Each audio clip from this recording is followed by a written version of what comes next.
The effects of the summer of 2005 will linger for years. Severe thunderstorms, large hail, tornadoes, and heavy rain. So much rain. Flooding rivaled records that had been kept for over the past 100 years. This is a chronicle of the summer that forced some Manitobans from their homes, ruined businesses, and even claimed lives. A summer that also demonstrated the tenacity and generosity of people in Winnipeg and across southern Manitoba. Summer officially begins on June 21st, but the factors that will lead to a devastating season are already in motion. Snowfall in December and January reached 77.5 centimeters, almost double the 42.9 centimeter average. This means more snow melting at once and more spring runoff and rivers running higher. Manitoba is prone to flooding, and the province recognizes there's going to be a problem. And here we are at a record high river level, and we're in the height of the thunderstorm season. So, and this is not a trivial issue. If a heavy thunderstorm over the city has in the past produced $100 million in damages. We had that happen on the May long weekend in 1974, and again in July and August of 1993. So this now, with the river levels being even higher than those 2 years, it did look very bleak. Comparisons to the flood of the century in 1997 are made. A healthy dose of rain could mean a major disaster for Winnipeg. I think it really had gotten to that point, yes, where people were hoping and literally praying that the rains would stop. When the river level had hit 20 feet, we knew we were in dangerous territory. Despite the operation of the floodway, the river level still crept up to just over 20 feet on July the 3rd. We simply couldn't stop it. But those prayers are not heeded. The skies open up and the rain falls near record levels for the month of June. It starts out with 14 straight days of rain. The worst day is the 29th, with 43.9 millimeters officially, but much more recorded throughout Winnipeg. In the first 2 days of the month, the southwest area of the province is drenched by as much as 300 millimeters of rain, and the first severe thunderstorm produces 2 tornadoes, one in Goodlands, the other in Rivers, just 40 kilometers north of Brandon. All the rain has already ruined crops near Melita. By the 5th of June, some farmers are throwing in the towel. They aren't even able to seed a crop to qualify for insurance. An entire season lost. We need a week of no rain, good sun and some wind before you can even get started. Yeah, because there's water laying in the fields. Yeah, it's hopeless. Hopeless, hopeless, hopeless. You'll see a lot of land that won't be seeded this year if we can't get it in before the deadline. We've always struggled through. What it probably means for me is I'm going to have to go find a job this year to put food on the table and keep my family fed. The rains don't let up, and the province issues flash flood warnings from the U.S. border north to Dauphin.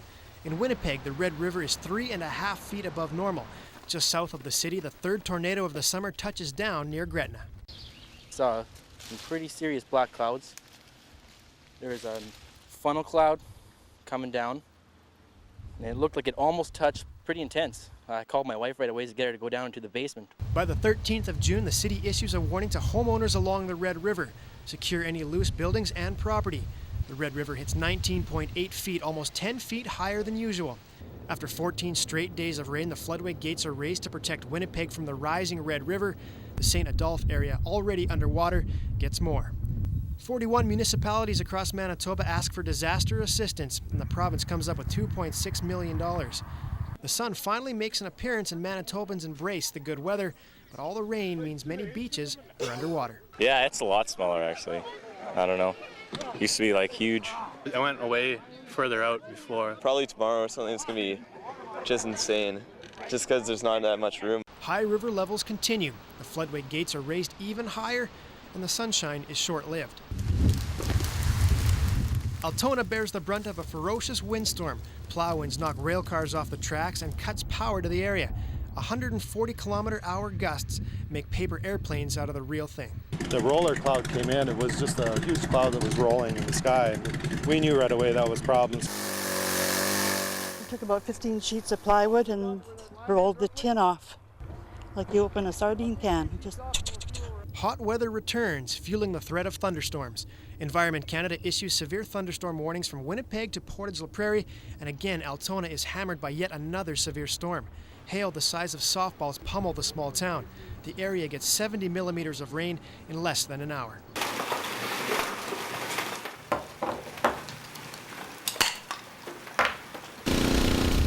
It's actually exciting to get storms like this. Almost finished cleaning up, and now we had another dump.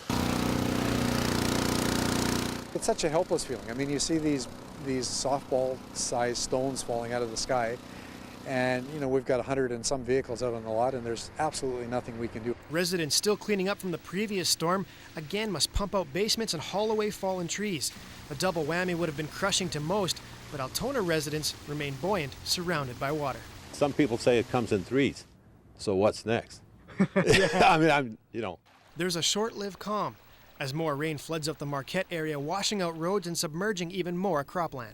Even 10 millimeters of rain is bad for the waterways right now. The Red River is on the brink of overflowing its banks.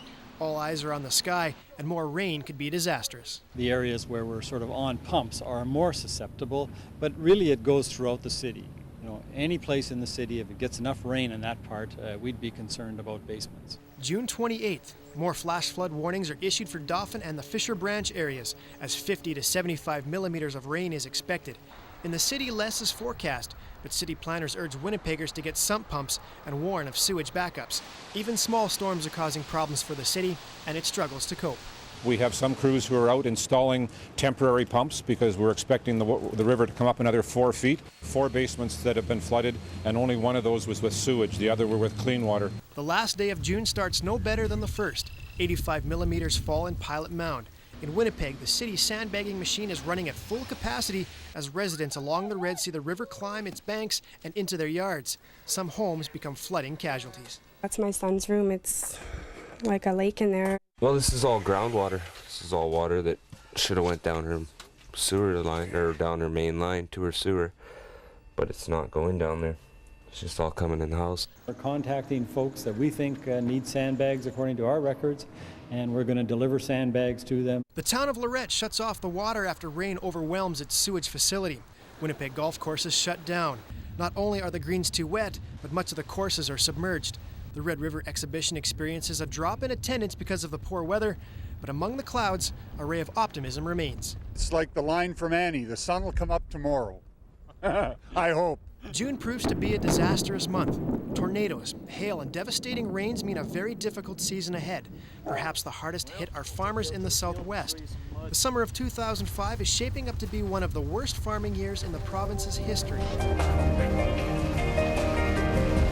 Still ahead on Summer of Sorrow, after a disastrous June, Winnipeg and southern Manitoba brace for the largest summertime flooding event in the province's history.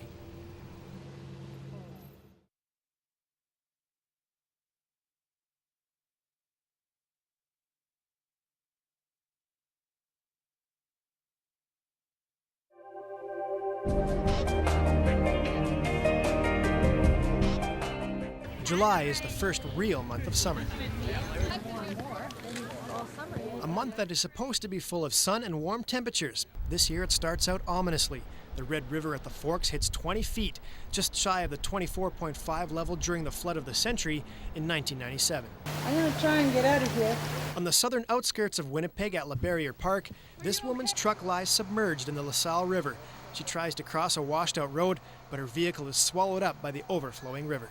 And you got out through the window? It was that or drowned. The Red River in the city continues to rise, now up to 20.5 feet, despite the activation of the floodway. Flood forecasters confirm this is the largest summer flood on the Red River ever. It hit its highest summer level since 1969. The summer of 2005 goes down in history with 2 months remaining. Gone for a couple days. The Canada Day long weekend brings little cause for celebration in the small town of Deloraine. By noon hour, by the elementary school, we had families that had already been evacuated. They had the windows had burst in their basements, and their basements were completely flooded, so they had completely just grabbed whatever they could and had left. The effort is valiant, but a losing battle. The water level's up in the windows. It's coming in through here.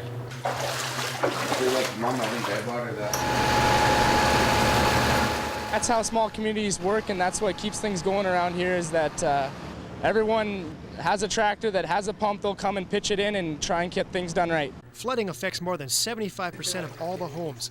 Tales of compassion emerge as neighbors help an elderly couple save a lifetime of memories as their home verges on collapse.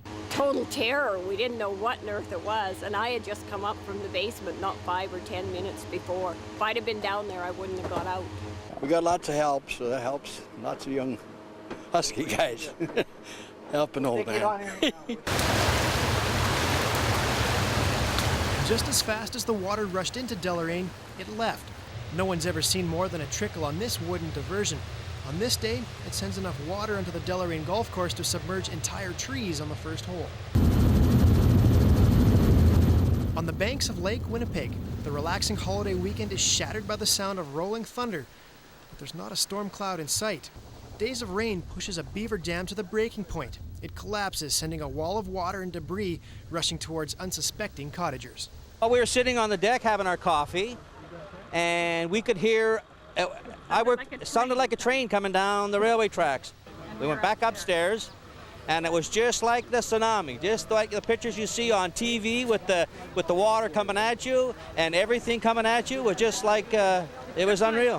When one of the neighbors realized his 2 boys were gone, and he went right by our cottage in the water over the hill, and he climbed up the other side, and his boys were safe. That same weekend, a raging thunderstorm puts on an amazing light show over Winnipeg. Thousands of lightning bolts dance across the sky.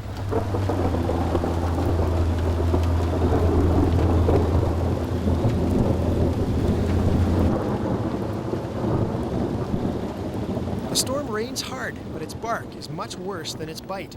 Some Winnipeggers can't resist the temptation to get out and experience the storm close up. Other adventurers test the Red River and lose. 3 men without life jackets launch a canoe near the mouth of the floodway. Only 2 make it ashore when the vessel is swamped. We scoured both sides of the river from the floodway gates all the way to the perimeter bridge. We found nobody. We can only assume that the river took him because all reports say that they were not wearing life jackets. 2 weeks later, the river surrenders the body of 20-year-old Kelvin Miller. And the long weekend isn't over yet. In Pilot Mound, another tornado touches down, flattening a home. The funnel cloud caught on tape. Here we go. Woo. I said, I will live. What was that? Who you said? Scared? I thought we were done. I thought we did. I really did. But I guess lucky. I have replacement insurance and everything. Sorry, pal. Just over there. The next day, Premier Gary Dewar tours homes on the banks of the Red River and makes the announcement many are waiting for. To assure that some of the citizens that have been suffering damage, that the province and the federal government is going to be there to back them up, not with just words, but with money to deal with the hardships they've had. Environment Canada confirms 4 tornadoes over the first weekend in July. 100 roads and highways are now washed out. More and more farmers' fields are submerged. Manitoba Agriculture confirms a grim reality. At least 20% of the province's crops are lost. I know people drive by and they see the water in the fields, but they don't understand that that man's crop is under there. The weekend would prove to be the most devastating of the summer. The Premier promises even more help. Many farmers admit the weather is too much. The season is lost. We will need to share this pain with our national government, and so far the national Canadian government has said they'll be here with us. The municipalities will have to share this pain with the provincial government, and I'm saying we're here too. I mean, we need money, if anything, you know. He's talking about, oh yeah, we're going to send this and this. Well, it's a lot of talk, you know. Action is what we want to see. Well, this year we got the cattle and the land. Everything is underwater. What are we going to have this fall for income? The Red River in Winnipeg crests. And finally, it's thought the worst of the weather and flooding are behind us. But the problems created by weeks of rain are just beginning, and the severe weather isn't over yet.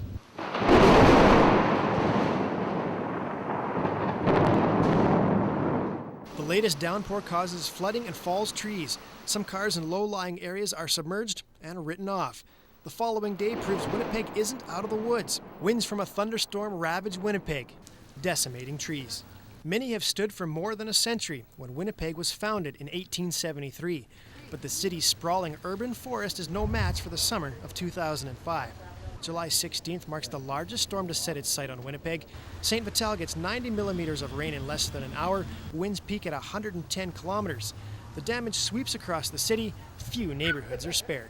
It was very scary. The wind was so strong, and all of a sudden I heard this crack and then this bang, and I looked out and the one tree had come. And I panicked. I woke up my husband, woke up the kids. I said, let's get downstairs. And then the next tree came down a few minutes later. Nearby Headingley is also blasted by the storm. It almost felt like the room was shaking. And I felt like it felt like it slightly lifted and then boom, down. When it strikes in your own yard, it really hits you how instantly things can change and how vulnerable we all are. Headingley residents band together to haul away the splintered trees. I have to admit, only being here for 3.5 weeks, or 3 weeks, the community spirit here is just remarkable. In Dugald, a suspected tornado squashes a barn and leaves a trail of destruction, but narrowly misses a family home. In Winnipeg, hydro crews scramble to repair downed power lines, but there are just too many. The following day, 2 people are electrocuted when they get too close to fallen hydro lines. The city estimates the windstorm cleanup will take up to 8 weeks. And the rain stops for several days, but the impact of weeks of rain and flooding is felt in industries far removed from farming. It's set our schedules back significantly, and it's been a disaster, to put it mildly. After torrential rains in June and July, southern Manitoba gets ready for an all-out assault by mosquitoes in August. That story and more when the Summer of Sorrow continues.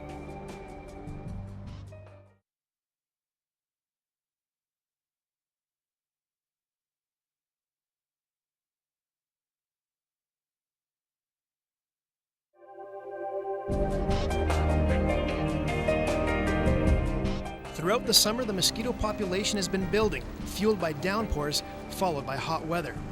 August sees the first case of West Nile in the province imposes mandatory fogging. Crews spray nightly and encompass the entire city, even areas previously designated no fogging zones. By August 11th, the water in the Red River recedes to near normal levels, but leaves behind several obstacles, including this massive logjam. We haven't seen this situation before, causing some concerns for us, particularly in terms of our children maybe getting out here and walking out into the area. On August 12th, farmers find out that crop insurance means little in salvaging the season. It's discouraging because when we plant a crop, it's just we expect a harvest, and the time of harvest will not be here for this crop. Some farmers, this will be a blow that sets them back 5 to 10 years. Certainly the crop insurance program that's available doesn't anywhere near cover your costs. The Association of Rural Municipalities holds a special meeting in Lockport to issue an appeal to the province. Without substantial money, many farmers will be in dire straits. The morning I seeded before about the 4-inch rain, the first 4-inch rain we had, I should have stayed in bed. As the harvest starts, it quickly becomes apparent just how much farmland is sunk by the summer of 2005. We're looking at record crop insurance payouts, without a doubt. That's a 30-year-old program, so we know that it is a really bad year. Early estimates from Keystone Agriculture put the insurance payout somewhere between $400 and $500 million. Oh, worst I've ever seen. My father is 89, and he's farmed his whole life, and his father before him, and I'm on the family farm, and they've never seen anything this bad in our area. So it's the worst in several generations in much of Manitoba.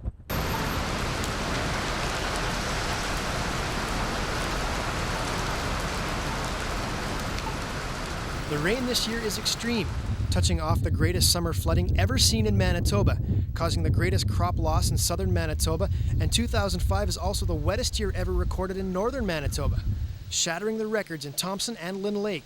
Yet, Environment Canada says the summer of 2005 had no extraordinary factors or special conditions. Global warming would indicate that generally over time, over a space of 5, 10, 20 years, that the climate would warm, would show a warming trend, and then that would cause different things to happen. It could cause more severe convection and so on. But it's hard to tell at this point that what happened this year is due to global warming. The effects of this summer are still rippling through the province. The high water levels on Lake Winnipeg also mean an increased chance of flooding in communities surrounding the southern basin when the fall winds pick up. Already crews are filling millions of sandbags in preparation.